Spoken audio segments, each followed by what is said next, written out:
जम्मू कश्मीर के रामबन से दहशत से भर देने वाला एक वीडियो सामने आया जिसमें सड़क धंसने की वजह से एक ट्रक हादसे का शिकार होने से बाल बाल बच गया। इस दौरान वहां मौजूद कुछ लोगों ने इस घटना की तस्वीरों को अपने मोबाइल फोन में रिकॉर्ड कर लिया, जिनमें एक तस्वीर में साफ दिखाई दिया कि जैसे ही जम्मू और श्रीनगर को जोड़ने वाले इस हाईवे से एक भारी भरकम ट्रक गुजरा, तभी सड़क का एक बड़ा हिस्सा अचानक धंसने लगा।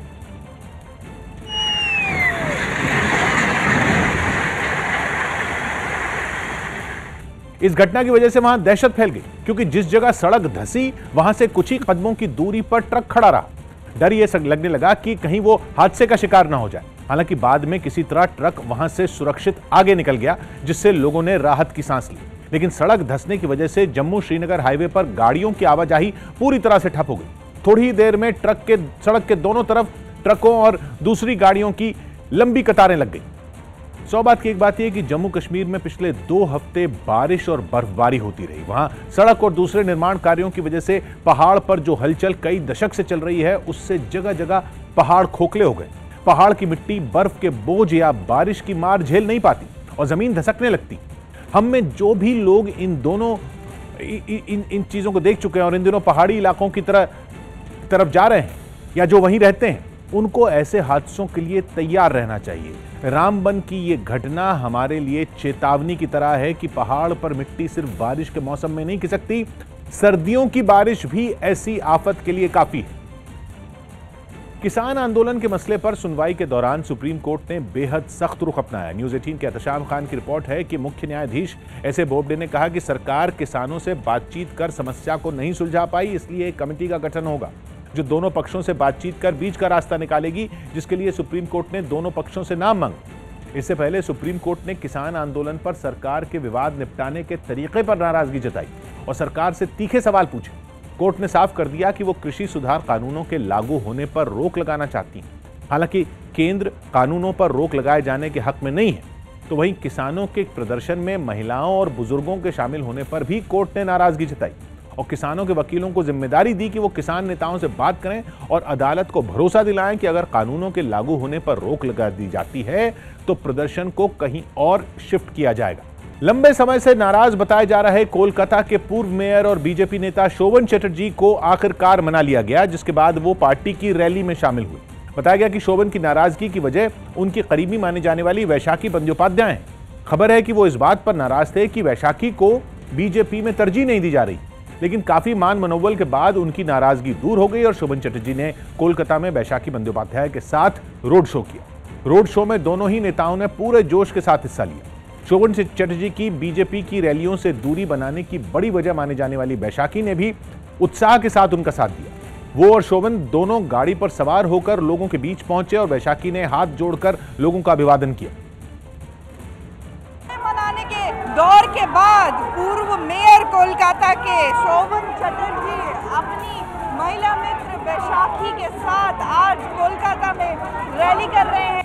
यही नहीं, उन्होंने शोभन चटर्जी की नाराजगी की अटकलों पर भी फुल स्टॉप लगाने की कोशिश की। ये है स्पेक्यूलेशन और कुछ लोगों के अफवाह फैलाने की कोशिश। ये कोशिश नाकामयाब रहा। लोकसभा चुनाव के समय बीजेपी में शामिल होने वाले शोभन चटर्जी पहली बार पार्टी की किसी रैली में शामिल हुए। एक वक्त था जब वो ममता बनर्जी के करीबी थे, लेकिन खबर है कि टीएमसी में साइडलाइन होने के बाद वो बीजेपी में शामिल हो गए थे। सौ बात की एक बात यह कि शोभन चटर्जी 36 साल से कोलकाता की राजनीति में सक्रिय हैं। वो कोलकाता के उन नेताओं में एक माने जाते हैं जिन्होंने ममता बनर्जी और टीएमसी को सत्ता में पहुंचाने का रास्ता बनाया था। पिछले साल उन्होंने अपनी अनदेखी से नाराज होकर टीएमसी छोड़ी। बीजेपी में शामिल होने के बाद भी वो 1 साल तक सक्रिय नहीं दिखे, जिससे टीएमसी खेमा अंदर ही अंदर खुश था। अब अचानक बीजेपी ने शोभन चटर्जी को कोलकाता में पार्टी का चेहरा बनाकर पेश कर दिया। माना जा रहा है कि शोभन चटर्जी के मैदान में उतरने के बाद कोलकाता और आसपास के इलाके में विधानसभा की कम से कम 50 सीटों पर टीएमसी को बड़ी चुनौती झेलनी पड़ सकती है। सबसे बड़ी चुनौती तो यही है कि टीएमसी के पास सिर्फ ममता बनर्जी है, जबकि बीजेपी ने बंगाल के हर इलाके में उन्हीं चेहरों को उतारना शुरू कर दिया है जो कल तक टीएमसी की रीढ़ हुआ करते थे। किसानों की कमाई बढ़ाने के मकसद से केंद्र सरकार गाय के गोबर से बना पेंट बाजार में लाने जा रही है। न्यूज़ 18 के रवि सिंह की रिपोर्ट है कि केंद्रीय मंत्री नितिन गडकरी सुबह गाय के गोबर से बना पेंट लॉन्च करेंगे, जिसे खादी ग्रामोद्योग की जयपुर की इकाई Kumarappa national handmade paper institute ने तैयार किया है, जिसे वैदिक पेंट नाम दिया गया। जो जल्द ही लोगों के लिए बाजार में उपलब्ध होगा। यह पेंट इको फ्रेंडली होगा, यानी इससे इंसानों और पर्यावरण को नुकसान नहीं होगा और सिर्फ 4 घंटे में सूख भी जाएगा, जिसकी पैकिंग 2 लीटर से लेकर 30 लीटर तक की तैयार की जाएगी। सरकार को उम्मीद है कि इस पेंट से किसानों और गौशालाओं की भी आमदनी होगी। उत्तर प्रदेश में अवैध और नकली शराब बनाने वालों के खिलाफ राज्य की योगी आदित्यनाथ सरकार ने मुहिम छेड़ दी। 2 दिन पहले बुलंदशहर में मिस इंडिया नाम की जहरीली शराब पीने से 6 लोगों की मौत हो गई, जिसके बाद यूपी सरकार ने अवैध शराब का कारोबार करने वालों को जड़ से खत्म करने के लिए पूरे राज्य में अभियान शुरू किया। इसी कड़ी में झांसी में पुलिस और आबकारी विभाग की टीम ने मिलकर दूर दराज के इलाकों में चल रही शराब की फैक्ट्रियों पर छापा मारा। वहां 65,000 लीटर कच्ची शराब नष्ट कर दी। यही नहीं, पुलिस ने वहां चल रही शराब की कई भट्टियों को तोड़ दिया। इसी तरह गौतम बुद्ध नगर के कासना इलाके में मौजूद अवैध शराब की एक फैक्ट्री पर कार्रवाई की गई, जहां से शराब की कई पेटियों के साथ 2 लोगों के शव बरामद हुए। फैक्ट्री से जो शराब बरामद हुई वो वही मिस इंडिया नाम की जहरीली शराब थी, जिसे पीने से बुलंदशहर में 6 लोगों की मौत हो गई थी। यही नहीं, फैक्ट्री से जिन लोगों के शव बरामद हुए उनकी मौत भी इसी शराब की वजह से हुई। इस वक्त मैं स्पॉट पर मौजूद हूँ, वही फैक्ट्री जहाँ से 36 पेटियाँ उन्हें बरामद हुई और साथ ही साथ 2 डेड बॉडीज भी बरामद हुई है। ऐसी ही कुछ तस्वीरें अमरोहा से भी सामने आईं, जहां पुलिस ने गाड़ियों की चेकिंग के दौरान 2 तस्करों के साथ 21 पेटी अवैध शराब बरामद की। इसी अभियान के तहत पुलिस ने बिजनौर में जंगल में छापा मारकर कच्ची शराब बनाने की एक भट्टी पकड़ी, जहां से पुलिस ने करीब 100 लीटर कच्ची शराब के साथ एक आदमी को भी गिरफ्तार किया। 100 बात की एक बात यह कि ब्रांडेड शराब की बोतलों में भरा जहर अगर लाइसेंसी दुकानों से बिकने लगे तो मान लेना चाहिए कि समाज और सिस्टम दोनों का सत्यानाश हो चुका। यूपी सरकार अब उसी को दुरुस्त करने के लिए अभियान चला रही है। सरकार ने जितनी सख्ती दिखाई है उतनी ही सख्ती अब आबकारी विभाग, पुलिस और प्रशासन को भी दिखानी होगी, क्योंकि अगले 2-3 महीने में यूपी में पंचायतों के चुनाव होने वाले हैं। पुराना तजुर्बा यही है कि पंचायत चुनावों में सबसे ज्यादा डिमांड शराब की ही होती है। हमारे आपके बीच कुछ ऐसे लोग भी तो हैं जिनका ज़मीर शराब में डूबकर मर चुका है। वो वोट के बदले खुलेआम शराब की डिमांड भी करते हैं और सस्ती के चक्कर में अवैध या तस्करी की शराब झोंकने में कई उम्मीदवारों को भी शर्म नहीं आती। कानून का डर तो खैर उनको अब बिल्कुल नहीं। ऐसे लोगों पर शिकंजा कसना भी जरूरी है। मुख्यमंत्रियों के साथ बैठक में प्रधानमंत्री ने यह साफ कर दिया कि कोरोना वैक्सीन देने के अभियान में जनप्रतिनिधियों को कोई प्राथमिकता नहीं दी जाएगी। न्यूज़ 18 के विक्रांत यादव की रिपोर्ट है कि पीएम ने राज्यों के साथ बातचीत में यह साफ कर दिया कि जनप्रतिनिधियों को वैक्सीन लगवाने के लिए अपना नंबर आने का इंतजार करना होगा और उन्हें कोई प्राथमिकता नहीं मिलेगी, क्योंकि अभियान के पहले चरण में डॉक्टरों और नर्सों समेत 3 करोड़ ऐसे लोगों को वैक्सीन दी जाएगी जो कोरोना के खिलाफ सीधी जंग लड़ रहे हैं। साथ ही पीएम ने यह भी जानकारी दी कि इसका पूरा खर्च केंद्र सरकार उठाएगी। देश में 16 जनवरी से कोरोना वैक्सीन देने का अभियान शुरू होने वाला है, जिससे पहले पीएम ने देश के सभी मुख्यमंत्रियों के साथ बैठक की और उनसे कहा कि अभियान शुरू होने से पहले हर राज्य को यह सुनिश्चित करना होगा कि वैक्सीन पर अफवाह न फैले, क्योंकि कुछ शरारती लोग और भारत का बुरा चाहने वाले दूसरे देश इस अभियान में रुकावट डालने के लिए अफवाह फैला सकते हैं। साथ ही प्रधानमंत्री ने कोरोना वैक्सीन पर सवाल उठाने वालों को भी जवाब दिया और उनकी खूबियां बताई कि हमारी दोनों वैक्सीन दुनिया की दूसरी वैक्सीन से ज़्यादा कॉस्ट इफेक्टिव है। ये वैक्सीन भारत की स्थितियां और परिस्थितियों को देखते हुए निर्मित की गई है। देश के कई राज्यों में अपने पंख फैलाने के बाद बर्ड फ्लू ने राजधानी दिल्ली में भी दस्तक दे दी। दिल्ली के त्रिलोकपुरी इलाके की संजय झील में कुछ बतखों में बर्ड फ्लू की पुष्टि हुई, जिसके बाद पशुपालन विभाग ने वहां से बतखों को हटाने के लिए अभियान छेड़ दिया। इस अभियान के तहत एक नाव की मदद से कुछ लोग झील में तैर रही बतखों को किनारे की तरफ लाने की कोशिश करते नजर आए। यहीं से 8 सैंपल भोपाल भेजे गए थे, जिसमें बर्ड फ्लू की पुष्टि हुई है और अभी जो देखिए रैपिड रिस्पांस टीम है वो संजय लेक से बत्तखों को पकड़ रही है।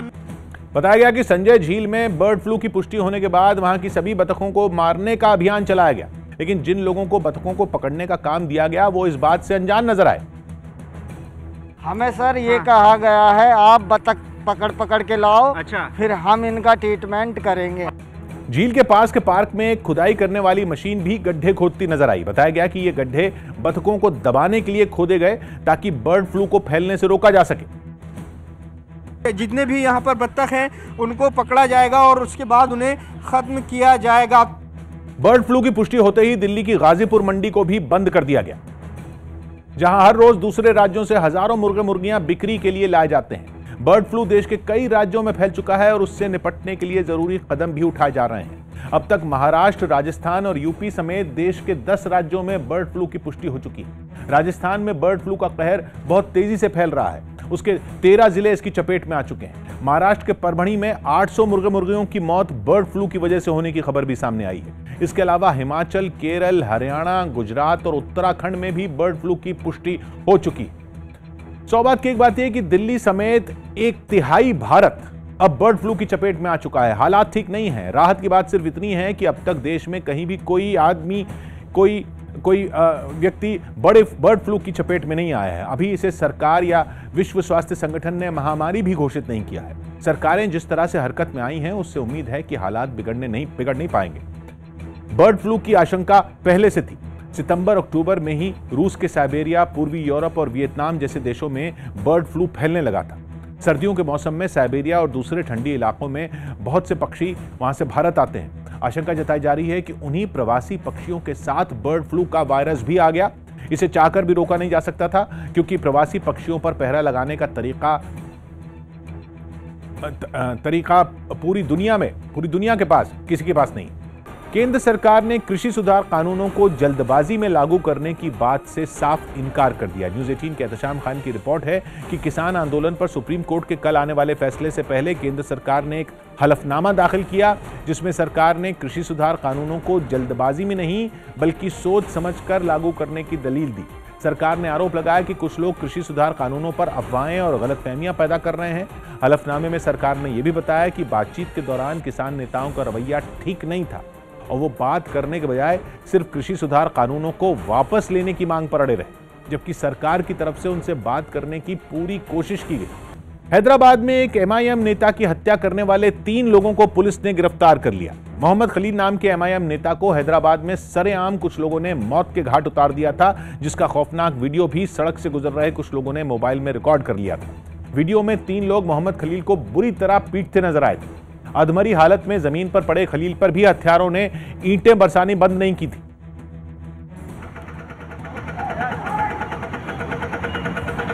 एक हत्यारा तो हाथ में एक डंडा लेकर उसे पीटता दिखा। हैदराबाद की एक व्यस्त सड़क पर बेखौफ बदमाशों ने जिस तरह हत्या को अंजाम दिया, वो लोगों के दिल में डर पैदा करने वाला था। वीडियो तेजी से वायरल होने लगा और पुलिस ने मौके पर पहुंचकर जांच शुरू कर दी। पुलिस अधिकारियों ने दावा किया कि हत्यारे सुबह होने से पहले ही पुलिस की गिरफ्त में होंगे। वो जो 3 आदमी हैं और जिसने उसको मर्डर किया है, उनके लिए तलाश कर रहे हैं। मरने वाला MIM नेता मोहम्मद खलील एक रियल एस्टेट कारोबारी है। पुलिस ने हत्यारों को गिरफ्तार करने का तो दावा किया, लेकिन हत्या की वजह पता नहीं चल पाई। सौभाग्य की एक बात यह कि जब भी हम किसी को इस तरह मारते हैं या मारते हुए देखते हैं, तो सबसे पहले हम अपने अंदर के इंसान को मार देते हैं। ऐसे ज्यादातर मामलों में जमीन जायदाद की फसाद की वजह होती है, जिसके लिए देश में कानून है।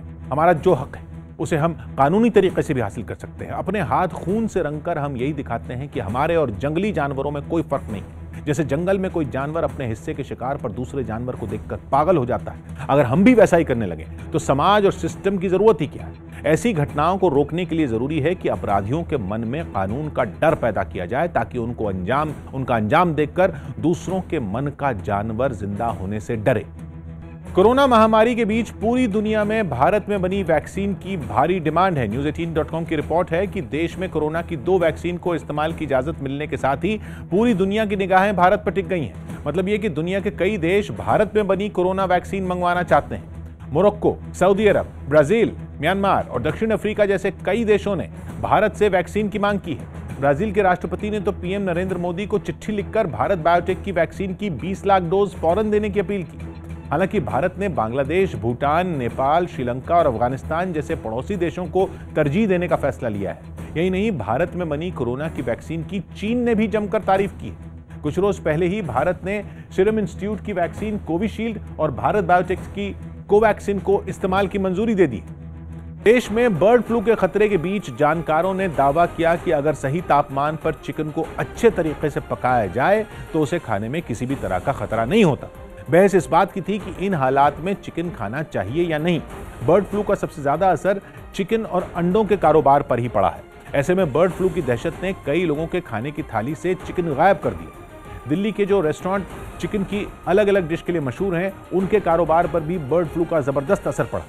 ऐसे ही एक रेस्टोरेंट में न्यूज़ 18 की टीम भी पहुंची और वहां हमारे सहयोगी अमित सिंह ने खाने के लिए चिकन तंदूरी ऑर्डर किया। जो हमारा तंदूरी चिकन जो ऑर्डर प्लेस किया था मैंने, वो इस भट्टी में यहाँ पर पकाया जा रहा है।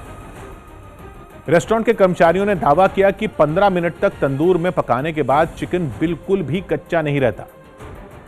कितना टेम्परेचर में आप इसको पका रहे हैं? 80 to 100 टेम्परेचर में सर। जानकारों का भी यही दावा है कि अच्छे तरीके से पके हुए चिकन में बर्ड फ्लू का खतरा नहीं होता। चिकन अगर 70 डिग्री के ऊपर का उबाला हुआ है तो आप खा सकते हैं, तो नुकसानदेह नहीं होगा। 70 डिग्री के ऊपर वायरस मर जाता है। चिकन के कारोबार पर पड़ रहे असर के बीच केंद्रीय मंत्री गिरिराज सिंह ने भी लोगों से दहशत में न आने की अपील की। अच्छे से पका के खाएं तो उससे कोई इस दिक्कत नहीं है। गिरिराज सिंह ने यह दावा भी किया कि बर्ड फ्लू के पक्षियों से इंसानों में फैलने की संभावना बहुत कम है।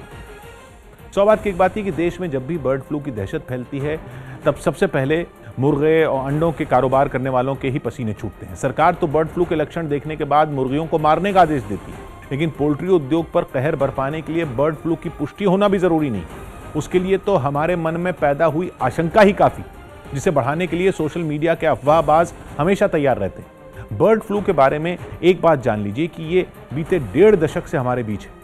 तालाब और झीलों के किनारे रहने वाले पक्षियों में ये वायरस छिपा रहता है और सर्दियों में दूसरे तरह के फ्लू की तरह बर्ड फ्लू भी अक्सर आ धमकता है। इतने लंबे समय में एक बात साफ हो गई है कि अगर बर्ड फ्लू की चपेट में आए पक्षियों की बीट या उनके मांस के साथ हम सीधे संपर्क में आने से बचें तो हमको बर्ड फ्लू होने का खतरा बहुत कम है। इस बीमारी से हमारा सावधान रहना तो जरूरी है, लेकिन सावधान रहने और डर के मारे सनक जाने का फर्क तो हमको समझना ही पड़ेगा। प्रधानमंत्री नरेंद्र मोदी के लोकसभा क्षेत्र वाराणसी के सभी गंगा घाटों को आधुनिक बनाने की तैयारी।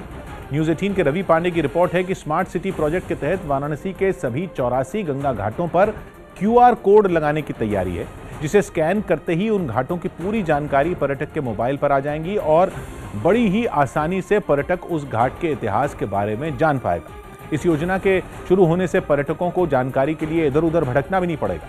5 करोड़ रुपए की इस योजना में सभी 84 घाटों को शामिल किया गया, जिसके करीब 2 महीने में पूरा होने की उम्मीद जताई जा रही है।